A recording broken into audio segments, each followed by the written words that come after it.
When you're hiring, it feels amazing to finally close out a job search. But what if you could get rid of the search and just match? You can with Indeed. If you need to hire, you need Indeed. Indeed is your matching and hiring platform. With over 350 million global monthly visitors, according to Indeed data, and a matching engine that helps you find quality candidates fast. Ditch the busy work. Use Indeed for scheduling, screening, and messaging so you can connect with candidates faster. And Indeed doesn't just help you hire faster.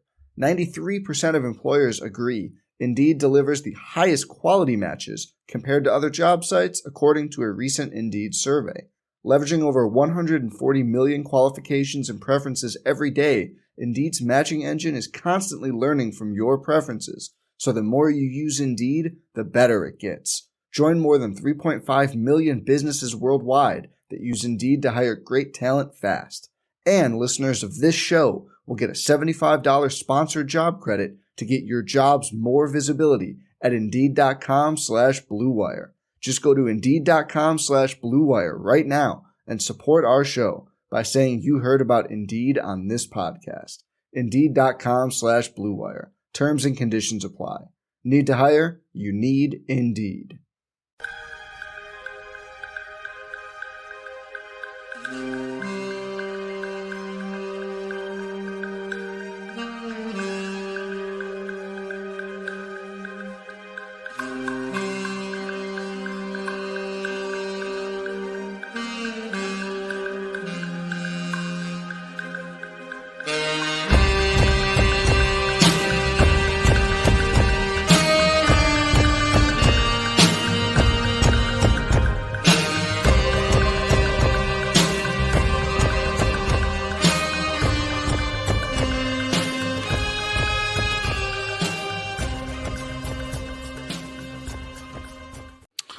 Hello, welcome to Pod Maverick After Dark. I'm Kirk Henderson, and I'm joined by Josh Bowe. We are both editors over at MavsMoneyball.com. We come to you, it is Thursday night. It's a little before 10:30. We got started earlier than we were broadcast for, and we did so because the Mavericks, I want to say they took care of business against the New York Knicks, but I had no idea how to feel about this game going in.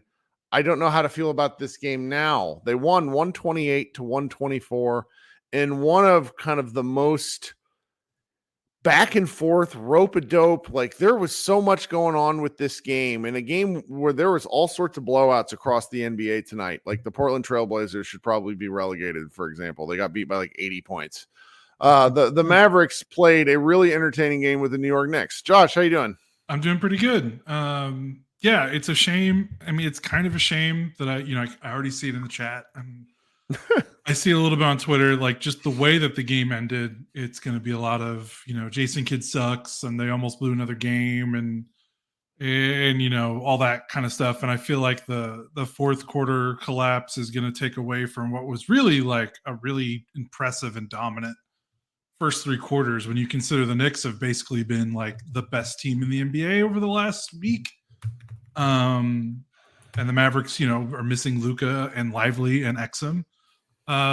So yeah, I mean, is it ideal that the Mavericks had to pull this win by the hair on their chin? Like, nah, you'd rather them close out a 20-point lead in the second half, but also they had a 20-point lead against the Knicks when they had no Luka. So, I mean, this was a game everyone expected the Mavericks to be down by 20. So I really hope that the way they close the game in the fourth doesn't overshadow the performance for the rest of the game. Because it really, that was the meat of the game.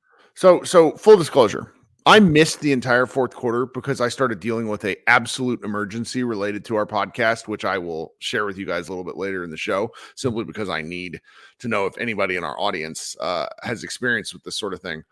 But I think that by following it along on my computer, I actually had a little bit more of a less emotional reaction to this game. And the Knicks, quite candidly, with the one exception of Mitchell Robinson, who's like out for the year with an injury, the Knicks are like the funhouse mirror version of the Mavericks in terms of how their season is gone.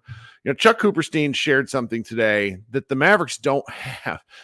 The Mavericks don't have a single worthwhile lineup, I think, that has over 100 plus minutes together, 5-man lineup, the entire season. So we're nearly halfway through the season, and the Mavericks don't have a lot of data, which goes back to what we mentioned when we closed the podcast after the Grizzlies game, which is I think the Mavericks still have layers to get to because they just don't know enough about how these guys actually fit together. And that is just sort of got me thinking when you think about the fact that they came out tonight with kind of an unorthodox starting lineup. Dwight Powell has no business playing in a game like this, and that they managed to get up and they managed to hold the lead for a while. They actually blew the lead twice, if we're being candid. It got down to 6 at one point before it got down to 1 in the fourth quarter. And I walk away from this game really delighted that they won, really delighted that they played how they did for huge sections of this game. And if you're upset with the coaching, I get it, but they're down 3 starters. So I want Kidd to take timeouts too. I don't want to sit here and say that I think Kidd is like the answer, but I also I'm living in this world where they're not getting rid of him, in my opinion, ever. I don't think they're ever going to say that. And talking about it after a win is just like, it's just a non-starter. Like, it's January, the Mavericks are 23-16. They won. Like, I just don't know why Fire Kid has to be a talking point after this specific game. Like, it's just not there for me. And I understand. I'm not trying to say I agreed with the way that the team played down the stretch or Kid's decisions down the stretch or lack of decisions. It's just like, we got to talk about some other stuff. Like, besides that, you said you missed most of the fourth quarter. So yeah, it is funny. I would have loved to see you react because you're pretty. I would have died. Cool. You would have. Like, let's be clear. Like all you guys are so angry in the chat. Like, lighten up. This account I'm very close to banning just for his consistent complaining. Like, when I say Dwight Powell shouldn't be able to play in this game, I say Dwight Powell tends to get rocked by bigger guys. He did play a good basketball game. But that's what's made this season so interesting is that you go night in and night out, and some of these guys that I don't think should be able to play in certain matchups do a really good job. And other times it's like, what is going on here? I mean, by and large, the guys that we were so pissed at after last game played fantastic. Like the Josh Green had, for my money, his best game. Is that silly? I don't know if it was his best, probably his best game this season. Best game this season. Yeah. He played really well. Obviously, the scoring is great. 18 points. He was really aggressive on the fast break. He really thrived with the way they were pushing the tempo. The Mavericks scored 23 points off 16 Knicks turnovers, and 2 of those turnovers were team turnovers, which are the ball shot clock ones, right? Yeah, either shot clock ones or something else. Yeah, they're usually shot clock ones. So only 14 turnovers that were like within play, at least. I'm not even sure how many of those were in play. The Mavericks had 6 steals, so there's at least 6 of them. For the Mavericks to score 23 points off those 14 turnovers, that's a crazy high conversion rate. They had 25 fast break points, and that was a lot of Green getting out and Kyrie finding him. He ran the floor exceptionally hard, and I know Mavs fans are frustrated. Like, why can't he do this when the team is fully healthy? Like, it seems like he has these big pop-off games without Luka. And yeah, that's probably a larger discussion for another day. Like, right? Why it can doesn't make sense why he can't play well with them? And he clearly plays better when he gets to run more and when he gets to touch the ball more. But my friend, you were the 18th pick and you were on a team with Luka Doncic. You have to be able to adapt your game to contribute, right, in the half court. Like, that's not like a Luka criticism. That, like, Luka does not need to adapt to Josh Green. Josh Green needs to adapt to Luka. That's correct. Right. But still, it was good to see. He made the clutch 3-pointer after he missed. So basically, the way that a game ended, he missed a corner. They're up 1 with like 40 seconds left. He misses a corner 3. There's like 2 offensive rebounds later, and then he makes the game clinching 3 with like 30 or 40 seconds left. So that was really good to see. Defensively, I thought he was really good for about a half or so. Brunson eventually kind of found his way in the second half. But I thought he and Kyrie were the biggest reasons the Mavericks got the lead that they got, and they set the tone because one, Kyrie came out with an aggressive mindset, like I'm going to score, I'm going to dominate on the floor. Another No one can stop me. just incredible game. Yeah, yeah. Go ahead. So there's a play, I want to say his second quarter, maybe his first quarter, but he gets the ball. One of the things I've been really asking for is on like part of the way the Mavericks offense works. Kyrie gets the ball in reversal at one of the wings, and he almost always makes the right pass to the corner. And what I've sort of advocated for the last couple of days is I really want him to just rise and fire because he's a brilliant catch and shoot player. But he made a pass to Jaden Hardy. Jaden Hardy drives baseline and gets fouled. And one of the things that is so really just, I mean, it's really obvious to some people, and it's probably obvious if you're like a hardcore basketball fan, but it's really pleasing to watch Kyrie make the right play so often, particularly within this offense. And I don't ever really feel like he's forcing too much. There's just he takes control of the game and has been hitting the kind of shots. I mean, he didn't, you go look at his statistics. He didn't have a good opening to the year. He shot under 50% most games. And then there's games like tonight where he's just like the threes are falling. A Kyrie Irving transition three is my current favorite shot with this basketball team. It is different than a Jason Terry, a three in transition where you could see that shit from a mile away with Terry. But I love it when Kyrie does it. It's great to watch. Yeah, the way that he's able to like spring into it, like kind of out of nowhere, it feels like is pretty remarkable. Like the way he's able to get balance no matter where he is in his dribble and no matter how fast his dribble is, in the break, like that's really impressive. And then the other thing, following up like how it was Kyrie and Green getting this team off to a great start. They started, Green started the game and they started with Green picking Brunson up full court for the most part, or 3/4 court. And I think that bothered the Knicks because I honestly feel like the Knicks walked into this game. They're playing well. They see there's no Luka, there's no Lively, no Exum. I mean, they walked into this game kind of like how the Mavericks played against Memphis the other night, where it was like, okay, this is a undermanned team. We're really good. We're just going to walk through this game and be able to get a win because they're so shorthanded. They don't have Luka. They can't do anything about it. And Green totally changed how they wanted to kind of sleepwalk. Like they wanted to sleepwalk through the game and Green wouldn't let them because he picked up Brunson so early in possessions, almost full court. I mean, the Knicks didn't get a flow in their offense until the second half when they finally kind of adjusted and kind of, got a quick kick in the ass and kind of picked up their pace of play a little bit. But the Knicks just wanted to walk the ball up, play a nice, easy game because they thought they were going to win. And Green was like, no, and maybe Kid, this was part of the coaching staff. Maybe this is Kid, this is Sweeney. But it made a difference, him picking up Brunson. Like the Knicks offense was totally discombobulated for the first half. And Brunson didn't have a good half either. He didn't really pick it up till the end of the game. So I thought that was really good by Kid or the coaching staff and then by Green executing. I mean, the funny little secret about Jalen Brunson, and I like Jalen Brunson and I miss Jalen Brunson, but him and Kyrie Irving are very different players. And the thing about Brunson is that he plays exactly like Luka. I'm sorry, he just does. He controls and that's a compliment in a lot of regards. He controls the pace. He knows where he's going. He does things interesting. But like the kind of pass that Kyrie received, I want to say it was like an outlet pass. Kyrie's at the bottom of the screen, so going up the left side of the floor. It was essentially like it reminded me of like a hockey slap shot where it was what do you call those one-timers where it's like you just swing at it, and he one-hand rifles a pass to Josh Green up the other side of the floor that was so damn sexy. I didn't know what to do with myself because it went, you see Luka make these passes and I'm kind of become numb to them to a degree. And I know Kyrie's an unbelievable passer too, but Luka has the ball more than he does. So he doesn't get a chance to really discuss these or to do these sorts of things. So it was just, man, and the other point I wanted to make is I really think that this game was a back to basics reminder of the fact that earlier in the season, the Mavericks were running a lot.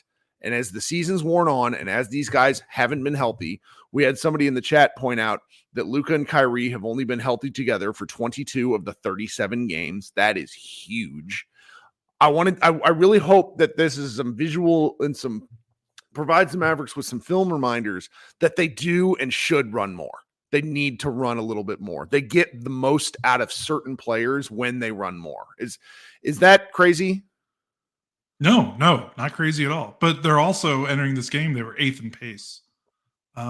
So they're top 10 in pace. So like, how much faster do you need them to go? I mean, but when Kyrie's been out, we've gotten back to a lot of Luka ball. And that's not a criticism. Sure. That's a survival instinct. When Kyrie's out for 12 games, you have to do something different. Dante Exum certainly gives them something. But again, Dante didn't play tonight. So it's like when I'm looking at this team, and earlier someone in the chat asked a good question when it's like, why does it matter if they're off 3 starters? And what does that have to do with Kidd calling a timeout? I should have explained myself further because it's a good question. When 3 of your starters are out plus other guys are injured, there's an element of like, if you want Kidd to call a timeout, yes, I get it. But then he has to be able to do something within that timeout with the players that he has at hand.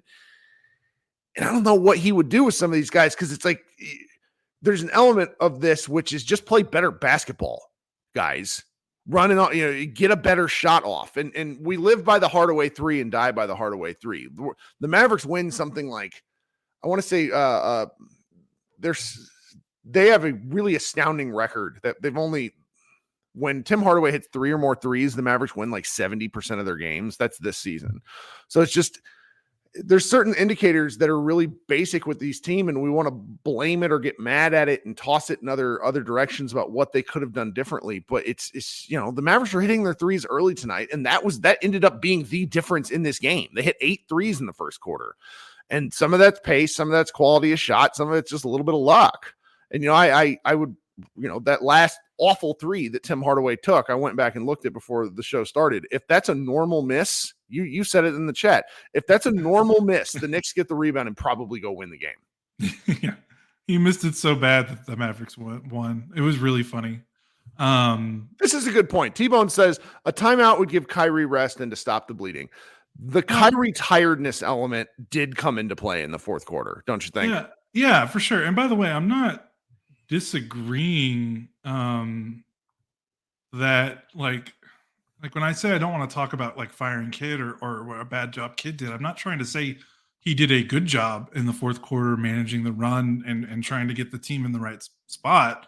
I'm just saying no one thought that they would be in that position at all to even blow a game, considering the personnel they had on the floor without Luka. I mean, I just didn't think they'd have a 20-point lead to blow in the first place. So I want to just say that first off. Like, it's not that it was good. It's just, I mean, they shouldn't have, they played so well over expectation. It's just not something I'm thinking about first thing after a game ends.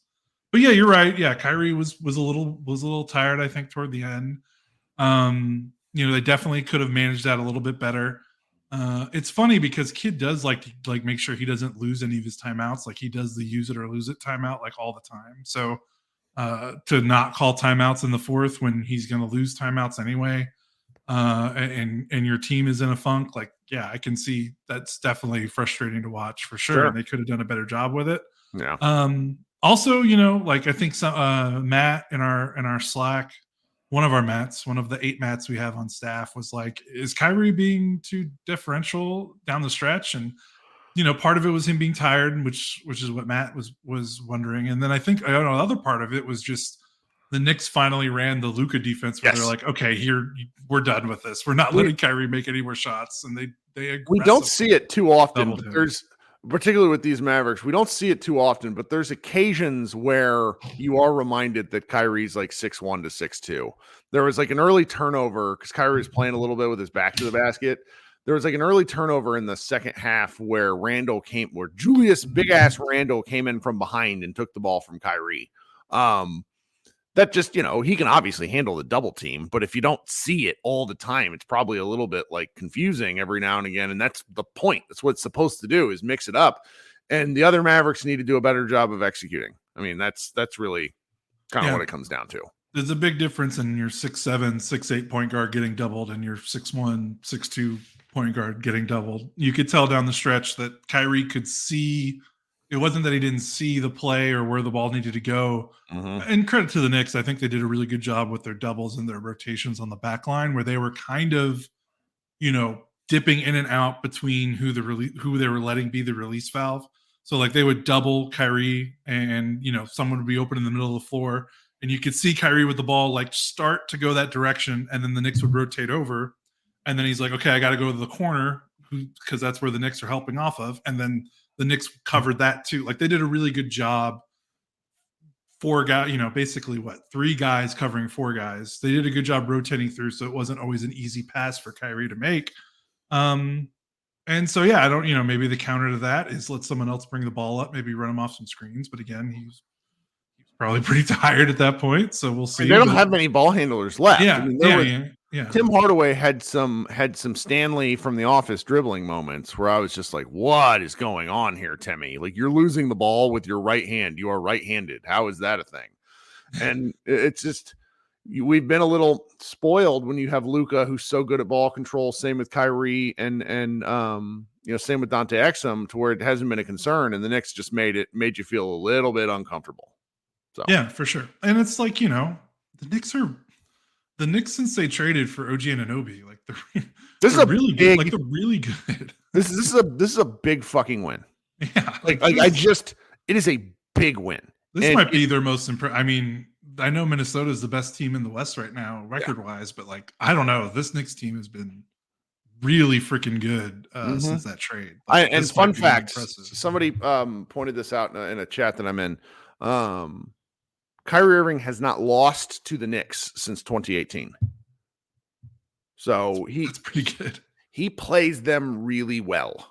Is where we're at. All right, I need to chill for a second. If you could do me a favor, guys, if you could like the stream, I'd really appreciate that. While you're hanging out down there, go ahead and subscribe to the show. There's a way to get notified whenever we go live. I think it has to do with how you click the bell. I don't really understand YouTube. I'm too old. But it's definitely something I would appreciate. When this video is over, if you could leave a comment, I would like that as well. If you're listening on an audio stream, please leave me a review. Shoot me an email with any questions, that sort of thing. We're making slow and steady progress. Nobody who's listening to this is going to hear this because it's an Apple feed problem. But if there's anybody out there that listens to this show that is in like audio or does podcasting themselves, I could really use some help. We have made like a step forward where we know what's going on. But the quick story is that because we transferred from one hosting platform to another, something got messed up and then switched over 5 or 6 months after we started with Blue Wire. It doesn't make any sense. All right, thanks for letting me talk about that. What else should we talk about in this game? Because it's, again, like I think it's sort of like the way the game ended leaves you the immediate reaction has to be, oh shit. But realistically, you're surviving. Dante DiVincenzo, Bomani Jones refers to him as White Dante, was 5 of 10 from 3, just killing the Mavericks from those corners. But Isaiah Hartenstein was grabbing all the rebounds. I mean, the Knicks didn't out-rebound the Mavericks too badly. I mean, this really feels like a game that the Mavericks, I don't want to say stole, but it was tough. Yeah, and offensive rebounds, New York had 13, which is not great, but the Mavs had 11. Like they had just as many, their share of back-breaking offensive rebounds. I mean, they won the game with 2 offensive rebounds at the end of the game. Like, and it's just kind of funny considering the paint and rebounding advantage that the Knicks have. Obviously, the Knicks did score pretty much at will in the paint when they decided to get there, when they kind of woke up in the second half.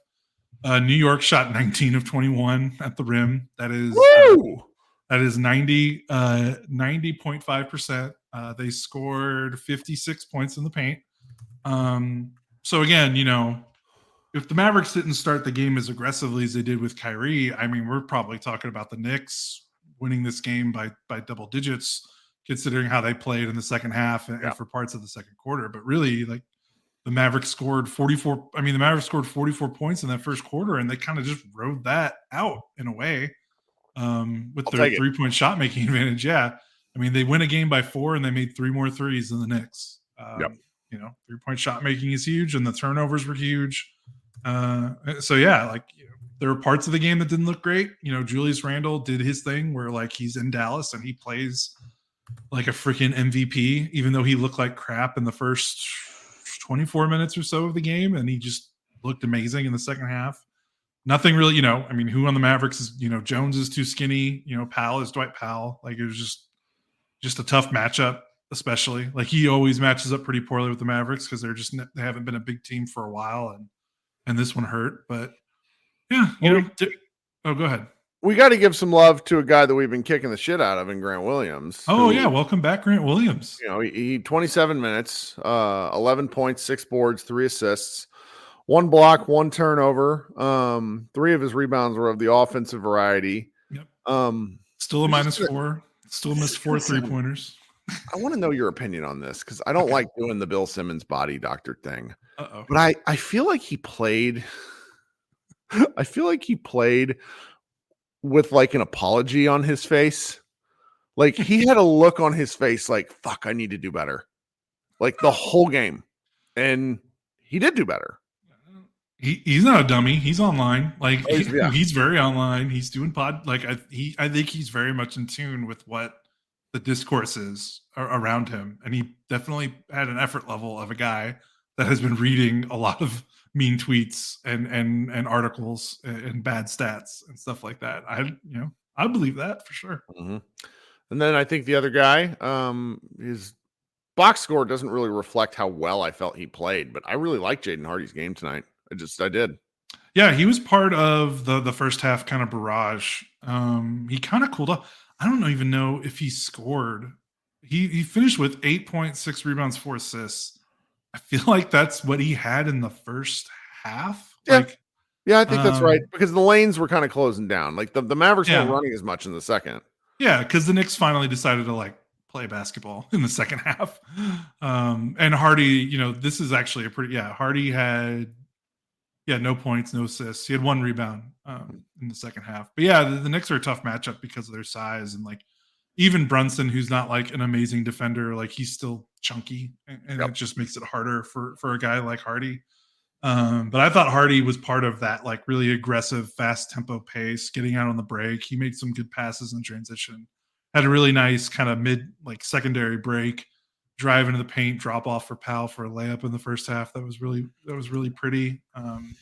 So yeah, he made the plays they needed to get the lead up big in the first half. And yeah, he didn't finish the game strong, but he gave him a good half at least, which was nice. No, and that's really what you need because you go through this box score tonight, and the Mavericks played a 7-man rotation with a bite of Morris and Seth Curry, who just turned in a nothing burger in 10 minutes. So you're running essentially. Let's just go through it. They have Powell at center, and you got Hardaway, Jones, Kyrie Irving, Josh Green, Grant Williams, Jaden Hardy, and this is an element of where I have a hard time from the big picture. Like I get you want to criticize the runs. They're ready to play tonight, and that was nice because they weren't ready to play against Memphis. Luka was either hurt before that game and needed to sit and wouldn't, or some nights you just don't have it. But that was a really frustrating element of the Memphis game, and tonight. I don't really think we can look at anybody that played tonight and say they didn't play hard. Yeah, I agree. And I feel like everyone that played of the main 7 had a moment or two of just like a momentum turning play. Obviously, we've talked about the big guys that played the major minutes in Hardaway and Green and Kyrie. And, even Powell had 5 offensive rebounds, made some nice plays. Derek Jones Jr., who is slumping in a big way from 3. He's hitting 30% of his threes in January. He hit 32% of his threes in December, which I think everyone called that. He was not going to be a 38%, 39, whatever he was at the first couple of weeks of the season. But the thing that's nice about Jones is he's been slumping, but he still feels pretty like invaluable. Feels like a guy you can't take off the floor. OG Anunoby had a pretty invisible game, and Jones was definitely on him for large stretches. Jones guarded a little bit of everybody. He guarded Randall, he guarded Anunoby, he guarded a little bit of Brunson. Like he kind of feels like he feels like their kind of defensive guy, like in the way that like the Mavericks would use Dorian Finney-Smith. Obviously Jones is a little bit more athletic, makes a little bit more splash defensive plays, but he kind of feels like their defensive anchor in a way on the perimeter, outside of Lively at the rim. He had another block. He is blocking so many shots. This is his 3rd straight game with a block. He's played 6 games in January. 5 of them he has a block. He actually has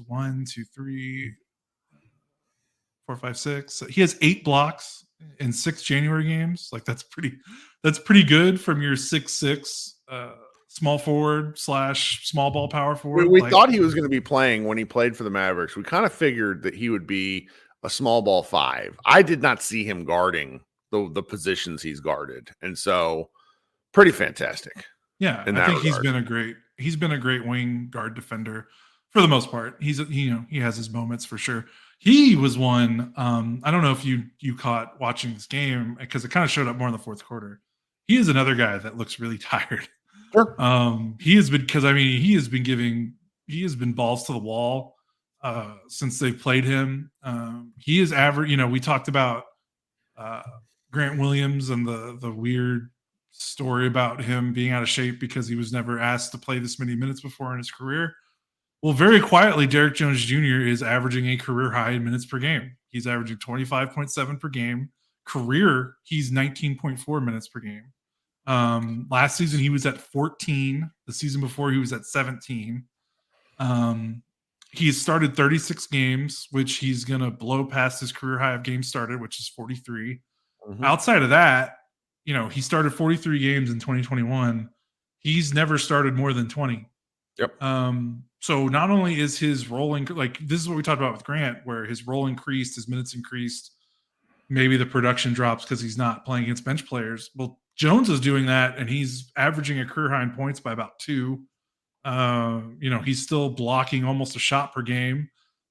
He's got about almost a steal per game, like playing really well.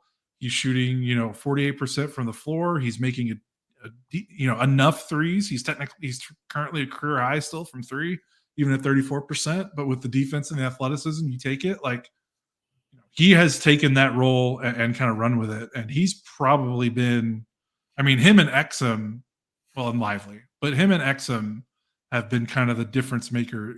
I don't know. Lively is also like no one thought a 19-year-old rookie starting center would be as good as Lively.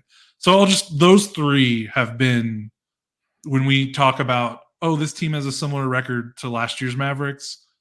Last year's Mavericks did not have 3 players like those 3, like Lively, like Jones, like Exum. So that those 3 have been the difference, I think, for sure. Yeah, it's been nice. Yeah. The tiredness element is interesting. There was a certain point earlier this year where Josh and I, there was 6 games in 16 days. Yeah. And they had all their rest at a point where they really didn't need it. And they're not alone in this. Teams are looking haggard. The NBA has a lot of blowouts lately. The NBA has a scheduling problem, and it's blowouts. It's funny because clearly the player participation policies are working. In that guys are playing a lot more. Shout out to Kawhi Leonard for playing so regularly that he got a massive contract extension. Which it would just kill me if all of a sudden he decides to start sitting more often now that he's playing. But it makes me wonder where these guys are not really ready to play night in and night out like they used to be, or because they're playing more. I have no data on that, so I probably don't know what I'm talking about. But they're just the blowouts are real, and that's where the Mavericks coming out tonight was nice. Just we don't see them involved in that many blowouts. They've had some bad losses this year. The Memphis one was a good example of that, but. Hopefully we'll see some in the second half of the season. We'll see a more consistent, slightly healthier Dallas Mavericks lineup. If you look at injury stuff, they're kind of in the middle of the pack, but I would argue that because they are constantly missing 2 to 3 rotation guys, we just don't know what this team can be. And there's a lot of folks out there that really want the Mavericks to go trade for people because they want more depth, which I get. I just can't help but think with what we're seeing, or really what we're not seeing on the rumor market, that the Mavericks have any interest in doing that. They probably should. I just don't think they're going to. I think they're interested. I think they're just handicapped with their asset situation right now. Yeah. I don't think they anticipated Green having such a, obviously he's played well. He had a good game tonight. And then he had another good game, a couple, he's had a handful of good games since coming back, which is nice. But I feel like if you ask someone on the whole about Green and Hardy, you would say on the whole, they've not been as good as you probably thought they would be this season. And those are the two young blue chip players on the roster that would entice a team in a trade. Like when you look at what Toronto got for OG Anunoby, it was Emmanuel Quigley and RJ Barrett and no first round picks. Like if a team is looking for players that can play right away, like good young players, like Green and Hardy are theoretically those guys for the Mavericks to offer, and those guys taking a little bit of a step back makes it harder, because after that it's basically like salary filler, which is like, all right, teams will take it or leave it, and they can only trade one pick, so that also limits them. Like, they only got Kyrie because he was a depreciated asset. So that's kind of where they're at. They need to find a guy that not a lot of people are bidding on, which is why, as much as I want them to throw everything in the pot and get a Pascal Siakam, like he has a market. Like he's a good player. He's not a depreciated asset. So I also don't think that from a like what he wants is getting respected enough in the Mavericks discussion when fans are talking about him. The basketball fit is so obvious with what Dallas needs, but he doesn't want to stand in a corner and take threes and do dirty work. He doesn't want to do that. He's 30 years old. He wants his final contract. So, and he's probably going to get it from somebody. I just don't know if the Mavericks would be the team to do it. You are never super enthused about specific free agents. So the fact that not free agents, just like players on the market, you're never like, I really want that guy. I love Pascal. And so that's just like, he's in my heart. I don't know what it is. That's enough for me as a buy-in. Yeah, I told the story. It's because I watched him at New Mexico State in an arena of like 200 people. It's just, you fall in love with guys that you watch early on. Like it's why, all the draft people we know have their favorite guys that they've been following for a while. Like he's kind of like that for me. So, yeah. And so I don't know. It's just, you got to, what players want. That was one of the things Jonathan Sharks, our old friend, used to talk about, which is guys in their 20s often really want different things than by the time they're in their late 20s and early 30s. And what the Mavericks did with Dirk way back in the day, this is kind of lost, but they cycled in new guys every 3 years. Like Dirk had a new cast every 3 years, almost the entire career. They haven't done that with Luka. This started this year. So we'll see what they can do. The market's always weird. I find I tend to like, it's bad for our clicks, but I like when we don't hear anything about Dallas with trades. I'd rather that shit come out. We were at our colleague Doyle's baby shower when the Kyrie Irving news broke. At least that was like whispered about, but like, I don't know. I kind of like it. All right. We've been talking long enough and I'm tired. Do we have any other stuff we should cover? No, I saw someone in the chat asking like, what's going on with Maxey? And I know he's a lot of doubtful people today. asked that. He was doubtful. So he's trending in the right direction. I want to say, just, because people keep asking about it. Like I did ask the injury expert Jeff Stotts, I guess friend of the site. He's a Dallas guy, right? Yeah. He is the injury expert. He has a database like that he can reference with injuries that he can look up and kind of compare injuries to what's happened in the past. And I asked him because we've all been wondering, like, this is weird. Why has he been out for 2 months? And he responded, he's like, this is a very unique injury. Like, I don't have historical data for a dislocated toe. So for Mavs fans that are like, why isn't Maxey back yet? It's a worse injury than it seems. You see dislocated toe and you're just like, what the hell? It's just a toe. Like, what's going on? But apparently it seems like it's a more unique and complicated injury than it seems on the surface. So I wouldn't say like he's like his toe has not been amputated. Like, I don't know what's going on, but it seems like he didn't respond to make it seem like it was out of the ordinary that he's missed this much time. So we'll see what happens with that. I mean, the funny part is, like, I think if anything, I only pine for Maxey to get pissed about something else. Like, I think Maxey's cooked, but you never know. We'll see. All right, so that's about all we got. I'm going to go back to trying to deal with this podcast problem. It's going to consume me until I get an answer. It's a truly ridiculous problem.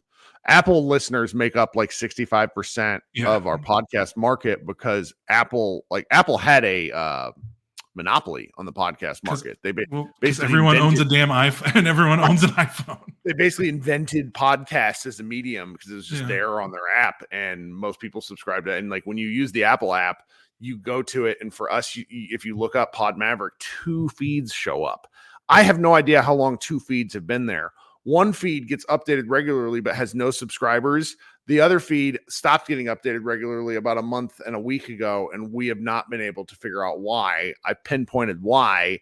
Now I have to figure out how to get access to this particular RSS feed. It is ridiculous. And then what's stupid is it would almost make sense if this was happening to every app, but like some apps are every single other one works. Like I found us the other night on Amazon Music. Or YouTube, on Google. We're on even though Google's sunsetting, we are on Pandora, Spotify. We're all across the thing. Wagner asks if I could do a fan show. Man, I woke up at 4:30 this morning with a baby. Never went back to bed, so I think I'm gonna go to bed. You gotta go. I really do want to though. Saturday night I might be on late. We'll see. Josh is maybe gonna do the show either by himself or with somebody else. You're right. Wagner, I'm sorry. We do deserve a party. I'm too tired.